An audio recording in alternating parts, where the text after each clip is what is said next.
a religious summit. You have religious summits, and you have heads of state summits, and you have heads of state summits, and secretaries of state summits, and heads of defense summits, and religious summits. They are all political. So if they're having a summit, I can guarantee you it isn't about God. It's not about theology. It's not about, I found this out myself personally in 1983 with the World Council of Churches here.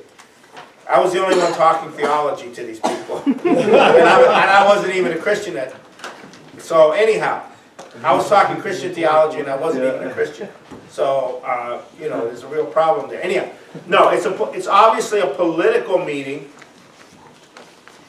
And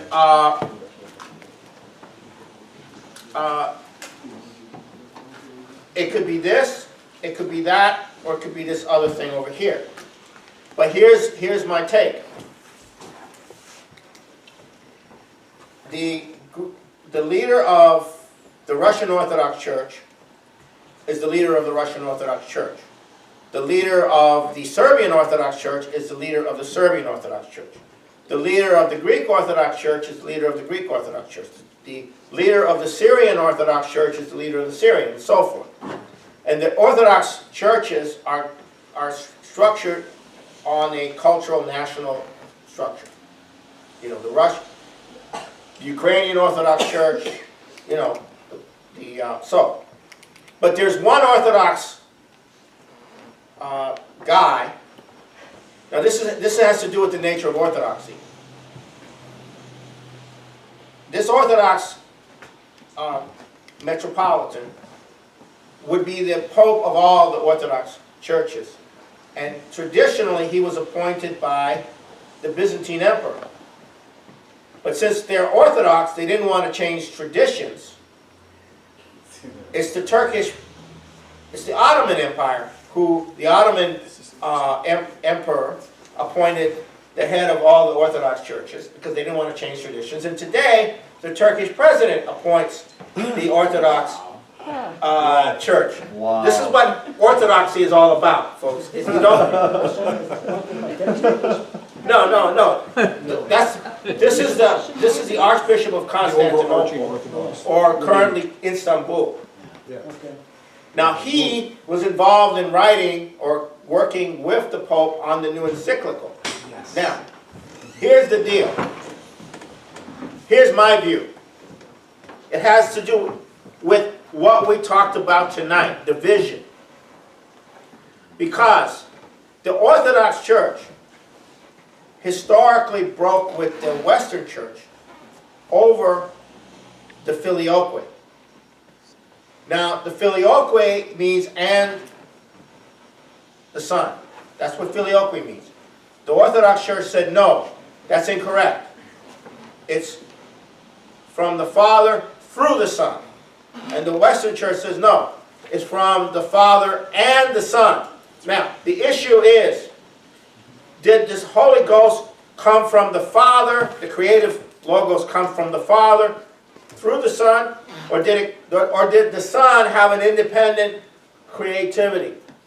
If the Son, Jesus Christ, has an independent creativity, then mankind has an independent creativity. In the Orthodox Church, they deny that human beings have an independent creativity, but rather it is a gift of God through, if you are creative, it's not coming independently from you, it's coming from God through you. This is a very important point. Okay, this is very important. This is what separates the two religions. Now, you have this Jesuit Pope. Now, what's this Jesuit Pope like? He goes to visit a bunch of cannibals. They're eating human flesh. And the leader of the cannibal group says, hey, do you have anything like this in your church, in your religion? Oh, yeah, we eat the flesh of Jesus Christ every Sunday. That's a Jesuit. That's what the Jesuits are like. I'm telling you. I'm not joking. They're like that. Did that happen? No, but that's what they're like. They nominally pick one thing that's similar to another, and they bring them together. They don't have brains. They're scholars. They know all the facts, but they don't think. So you got this Jesuit Pope thinking that he's going to unite the Orthodox Church with the Catholic Church, with the Protestant Church, with the evangelicals. We're all going to come together and have one big soup, one big religion, and that's what this guy thinks. He's nuts, okay? He's made a huge move to incorporate the evangelicals into the church. He's gone to all the Marxists saying, you should join too. The Church of England is saying, you should be all part of this, right? And this guy, he's a Jesuit. He's nuts. He's stark raving mad. I'm telling you this, and I'm going way beyond what my organization is saying. I'm just, so anyhow, that's fine. So now he's meeting with this Russian Orthodox guy, and he's saying to him, look, we're on the same page, right? And then the question is the Russian Orthodox religion been infected with this vision that we're talking about? Is the Russian Orthodox view of man shifted somewhat so that they actually believe in the Russian nation and they believe in this idea of the vision that we've been talking about? Or does the Russian Orthodox Church and all the other Orthodox see this as a threat to their power, to their control over the people? So I envision the Pope making a pitch saying, look, let's get together on this and let's stop this crap about man being creative and all that. There ain't going to be no church after we develop all the human race because they're not going to need us anymore. Let's get together on this. And the Russian Orthodox guy says, well, I don't know about that. So now the question is this: will the Russian Orthodox, who have suffered under communism, under all the horrors, are they Russian first or Orthodox second? Or are they Orthodox first and Russian second? That's the issue. Are you saying the West sees the creativity and the East doesn't? I'm telling you, that's backwards. That's not right. I understand. You're right. No, it's the other way around. It's the East that sees the creativity, not the West. No. I'm talking about the schism that went. I know, but through the sun, I think that's backwards. No, the schism that took place. The way that you're taking it, if I'm understanding you right. No, I'm talking not about the West as it is now or the West as it was in any particular time. I'm talking about what the issue in the schism was. Okay, but I'm saying the Western way of taking it is the way of no creativity. The Eastern way is the current Western way is no creativity. Even in the beginning. No. Yes. Huh? During the Renaissance. We're talking about Cusa. So We're talking about a battle within the Christian religion. Yes. Which takes many different forms and many different ones. One, I think it's a difference in semantics. The Eastern way is the creative one. Now, are you talking about Christianity or Buddhism or? Well, coming from Byzantine, like coming from the East, that was the creative one. but it's not homogeneous. Like it's not. okay, It's not I'm saying to you that in the Eastern Church or Orthodoxy, creativity does not occur in human beings except to the degree to which God makes a direct intervention into the mind of the person. I think it's Now, whether they believe that or not is another story. I think it's a difference of semantics. I think that the sun is the medium Look, I sat down with these people and had this discussion, okay, Oh, okay, okay, okay. all right. Yeah, I sat down. What they believe and what the doctrine Okay, is let actually me saying. go a little further. Let me go, let's have that discussion. Let's say, I'm gonna do the dialogue. This is the discussion, okay? I'll do the dialogue here. You guys in the West believe that human beings are independently created. That is heretical. That is ego. That is. Who are you now? Who are you now? Exactly. No, but who are you representing right now? I'm the Orthodox guy, Okay. speaking to the to the Western guy. Yeah. You guys got it all wrong. You believe that human beings are independently creative, and therefore they have, human mind has a human sovereign individual has the power to generate new ideas, like Kepler, or like LaRouche, or like Einstein. You believe that. We say no, that's arrogance. That's what's it called? It's hubris. It's hubris, yeah. It's hubris. It's defying God. Okay? And well, so how did Einstein get it? God gave it to him directly. That's how it happened. And they will they're Orthodox. You gotta understand, they're Orthodox. It's serious. It's you say, I'll tell you something. I'll tell you something funny. We went to in '83 I was at the World Council of Churches, and we had a sign saying the Russian we wanted to provoke the Russian Orthodox Church there. So we had a sign saying the Russian Orthodox must submit to the Filioque. And there was a riot. Wow. And you know the funny part? All the Protestant clerics were coming up to us saying, why are they upset? They didn't even know why the Russian Orthodox, that's how dumb the Protestants have become. They didn't even know why the Russians were upset. And we had fun. We had fun at that at that event.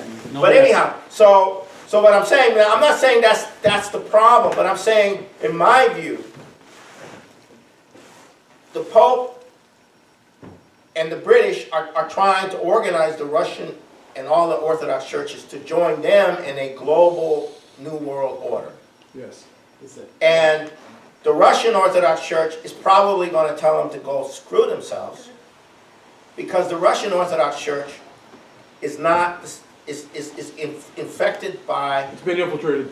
by a different spirit, and they're the most respected and least corrupt of the Orthodox churches, because they have suffered under communism for so long. They didn't give in. Okay. Now, Putin is also Russian Orthodox. Now, I'm going to tell you one last funny thing. This guy who's a Russian Orthodox, writing in one of the publications that's considered very bad,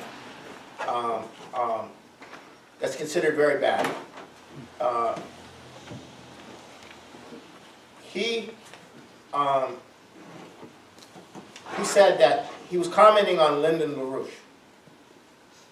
And he said that Lyndon LaRouche's economics represent a new proof for the existence of God. His economic ideas. Because a man is creative. And that's coming out of Orthodox circles in Russia. So I don't know where this is going to go. So But humanity doesn't believe God exists? no, in but the first place? that the development of the economy and man's ability to create is another proof for the existence of God. Not a philosophical proof, it's a physical proof of the existence of God. And this was in the Russian publication, which had close connections to Russian Orthodox elements. So so that's the issue. As far as I'm concerned, that is the issue. I could be wrong. I could be totally all wet. But my view is that this thing goes on at that level. And you got this Jesuit Pope going around saying, let's all get together and hold hands, sing Kumbaya together, and have this wonderful ecotopian world. And control And humanity. keep the population from becoming developed to the point where they don't need us.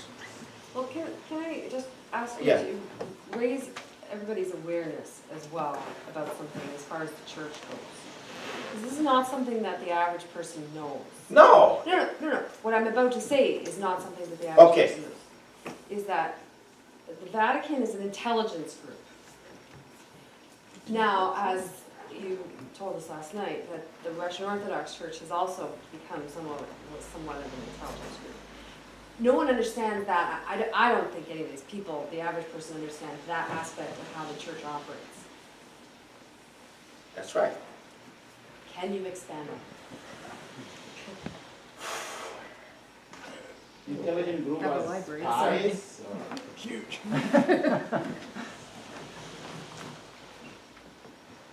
Brain freeze? A long time In ago. the 80s, the word was going around that there were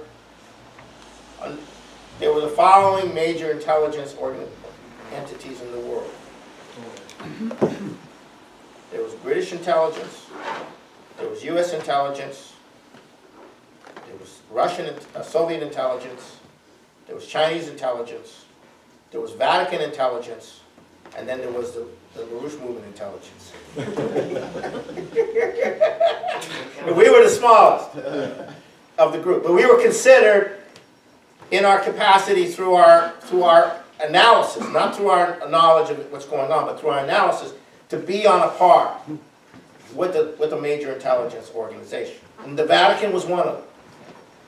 Okay. Now, how does the Vatican intelligence system work? Very simple. What do you do when you go to see a priest in private? You go to confession. You confess. That's how the part of the intelligence works. That's what I consider original sin. And what do you have to do when you go to see, when you go talk to the priest? You got to tell him your sins. Right? You got to tell them all your sins. It's a good system, right? Oh, yeah. It's just that it wears the priests out, though. It's not good for them.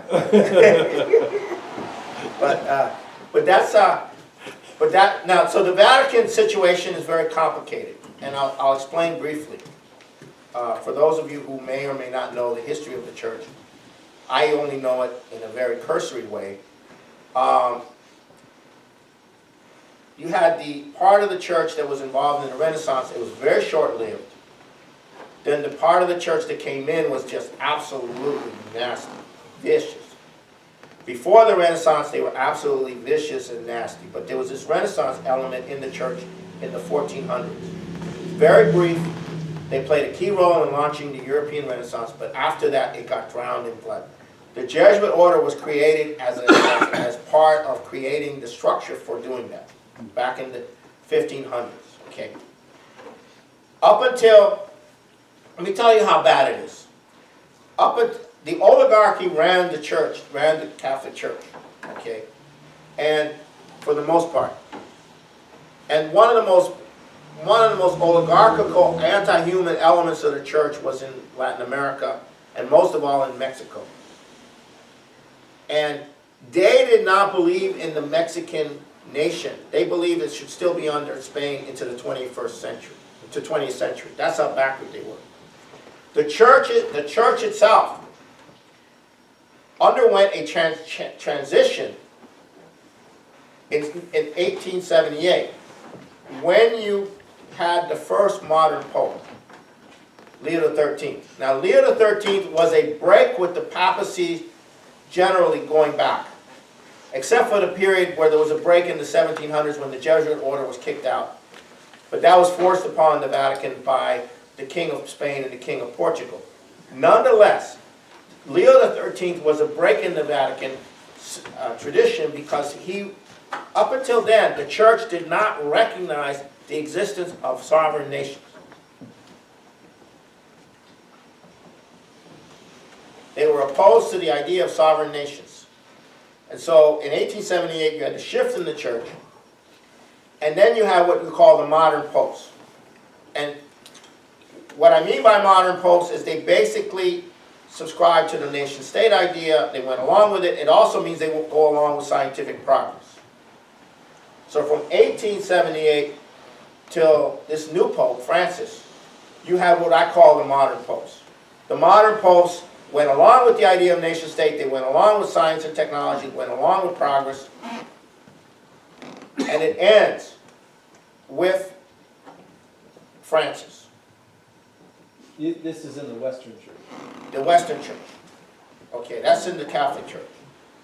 So you have essentially 30 some years. And now you have a new pope that's in a different manifold altogether. Okay, now, but the turning point came when John Paul II became unable to control the Vatican. When he got ill, he developed Parkinson's. He became after a while, and for the last years of his administration as pope, he was not in control anymore.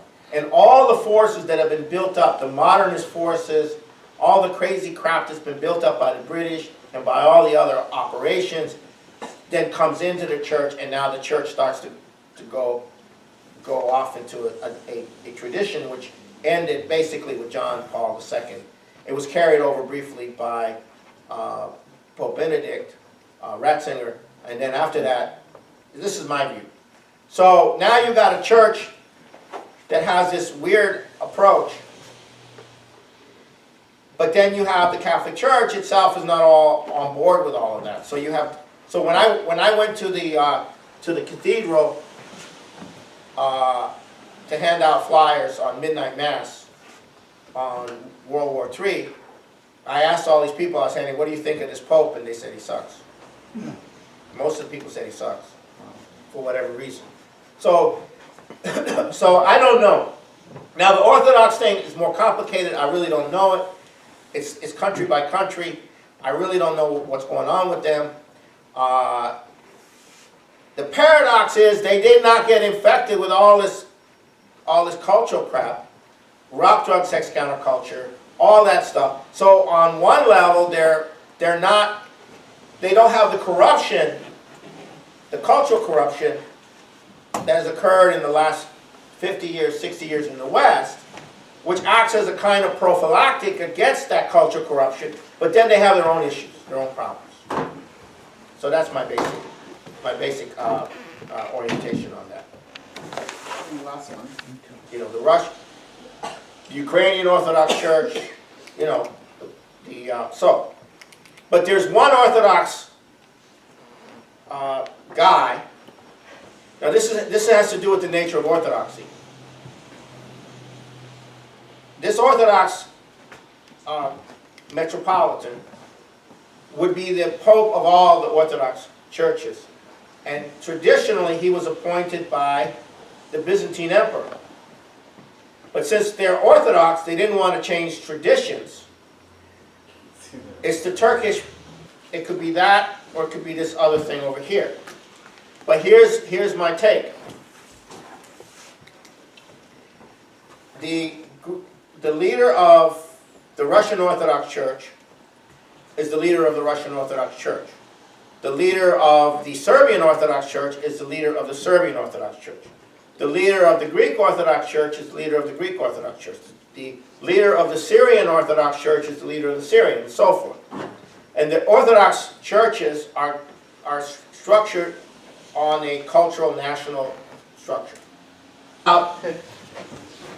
Theology, it's not about, I found this out myself personally in 1983 with the World Council of Churches here. I was the only one talking theology to these people. and I wasn't even a Christian then.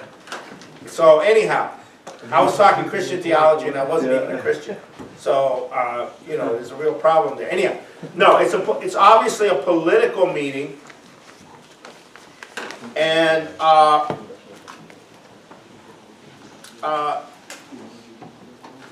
it could be this, a religious summit. You have religious summits, and you have heads of state summits, and you have heads of state summits, and secretaries of state summits, and heads of defense summits, and religious summits. They are all political. So if they're having a summit, I can guarantee you it isn't about God. It's not about, it's the Ottoman Empire, who the Ottoman emperor appointed the head of all the Orthodox churches because they didn't want to change traditions. And today, the Turkish president appoints the Orthodox church. Wow. This is what Orthodoxy is all about, folks. If you don't, no. This is the Archbishop of Constantinople, or currently Istanbul. Now he was involved in writing or working with the Pope on the new encyclical. Now,